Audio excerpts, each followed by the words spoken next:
working in our community, number one, just for home ownership, but then also building wealth through real estate, which is one of the largest areas where you can create wealth in a very short period of time. And a lot of times in our community, we look at it as being a huge undertaking when it's not really that. So I have a class where I show how the simplicity of purchasing real estate.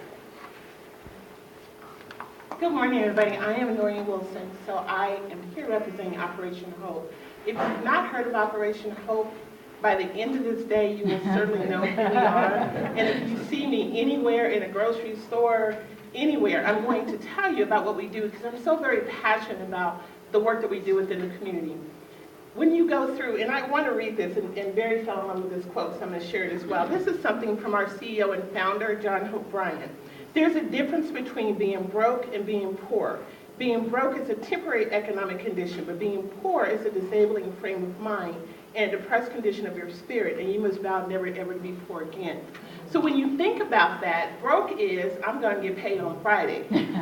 You know, that poor mentality is, woe is me, I can never do better, I can never be better. So the things that we do within the community and our impact, come see me. I'm trying to increase your credit score to 700 because guess what? If you have a 700 credit score, now you have some power of borrowing within the community. I'm trying to look at your finances and I'm trying to help you save money because as you go through, I was a part of a forum the other day with DU and they showed that the average black income, when you take a look at what we owe and what we have a zero negative income because of our spending. But I'm also trying to look from a savings and a debt standpoint. Let's look at what you owe and let's get rid of some of the debt so that empowers you within the community. So that's what our focus is. We have 131 offices because we opened another one yesterday in LA across the US. And our imprint is the same in every single one. Let's just help our community. Thank you. Okay, and to my left I have the Honorable Derek Brown. That's the first honorable. I haven't had that. Well, thank you all for coming this morning. My name is Derek Brown. I'm a financier. I have a title that I use.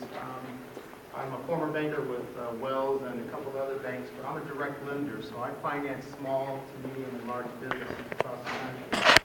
What I teach folks to do, we have a saying with my team, your net worth should have a direct impact on your net worth. And like you all coming to this program this morning, if you don't connect with people and create your new network, you're not taking advantage of the full plate of what's opportunities in our life today. What I do across the country, I help small businesses to not only raise capital, but not get access to capital, but we do loan placement. So anything, all business, I finance all things business. And one thing I always ask the question to most business owners that I talk to, from a lender's perspective, what's the most important thing that a lender looks at? Do they look at your income statement, P&L statement, also they look at your balance sheet. So first thing I look at is your balance sheet, because I want to know what you own and what you owe. So keep that in perspective. My name is Jay Salas. I'm the director of the Office of Financial Empowerment in the County of Denver. And so I just want to thank you for allowing me to be here today to speak on behalf of what we do and also talking about mindset.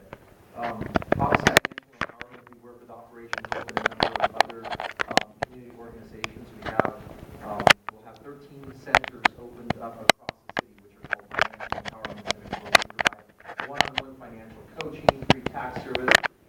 We work around 5 pillars, which is stabilized housing, transportation, child care and education, entrepreneurship and jobs, and also health. And so in that area, if you are struggling or if you are wanting to, not just from a deficit perspective, but if you want to advance in any of those areas, come and see our Financial Empowerment Centers.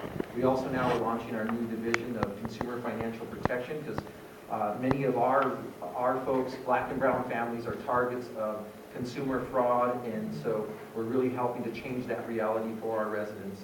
At the federal level, like the sister was talking about, this administration had cut out the Consumer Financial Protection Bureau. They continue to whittle away, and our mayor is a very passionate mayor, and our motto was when they go low, we go local. So we're creating our own municipal consumer protection for our residents. In addition to that, we also have small business lending. We have a program with Mikasa and Guarantee Bank where we go down to a 550 credit score for small businesses looking to access capital while providing financial coaching and business coaching alongside of that. And so a lot of times lenders will not loan with the 550 credit score. We've been doing it about 18 months now. Our office has put up a backstop fund to help mitigate about a third of the risk for the financial institutions. But one of the things that we've seen in 18 months of delivering services is we've seen businesses grow from selling goods out of a cooler to a food truck to now buying their own facility, having actual capital and developing livable jobs in the community. And we have had 0 defaults, and we've only had 1 late pay in 18 months with about 25 businesses that we funded. And it is because of not just how much you make, it's what you do with that money. So we provide, like I said, financial coaching, business coaching alongside of those businesses. So I also want to open that up to you. We have a table there. Talk to us if you're interested in any of those things. Home ownership, all of those 5 pillars that we talked about. And then in addition, on my personal life, I've bought and sold about 30 businesses. I still own 3 or 4 businesses right now. And I'm going to talk to you about what business ownership is about. People say, well, how can you work for the city and own all of these businesses? Because I'm a business owner. I don't own a job, I own a business. And I had a very good mentor quite a few years ago, John Hickenlooper, our governor. He told me, if you can leave your business for a year and come back and it's either in the same position or even better, you are a business owner.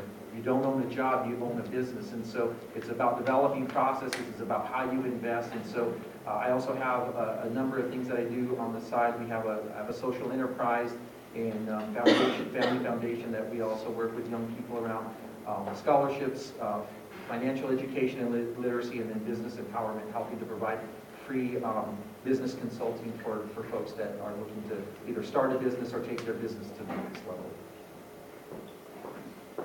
My name is Cleo Lewis. I am the owner of Wicker Park Mortgage. I've been in mortgage for about 20 years now, and through my time in mortgage, I've done everything between, dealing with secondary market rates, closing loans. Mostly my time was spent in underwriting, and so I did that for many years. During that time, I realized that I didn't want to just be at a desk. I wanted to be out in the community, helping people, helping others learn what I knew due to my underwriting background. So I opened Wicker Park Mortgage a couple of years ago. It's been doing very well. A few years ago, I actually purchased my own home.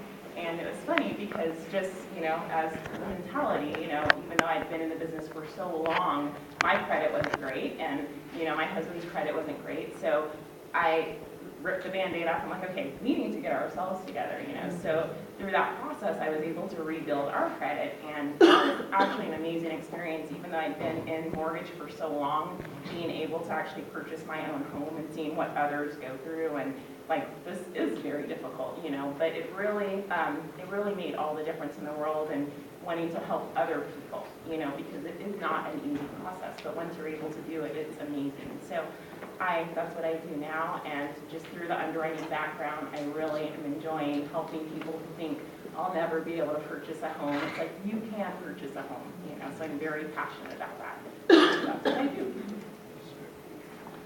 So our goal today is to talk about all of the building blocks that it takes to become successful, wealthy, to pass on the legacy. And it starts with mindset, but it enters into so many different areas. And so that might be credit, it might be businesses, and so forth. And so we're going to touch upon all of those things.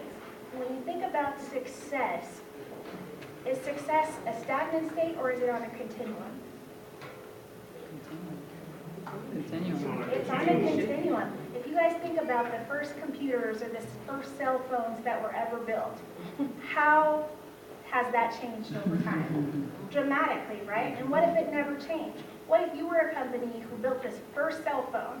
Oh my gosh, that was so amazing. But what if you didn't do anything else after that? Nokia. Right? You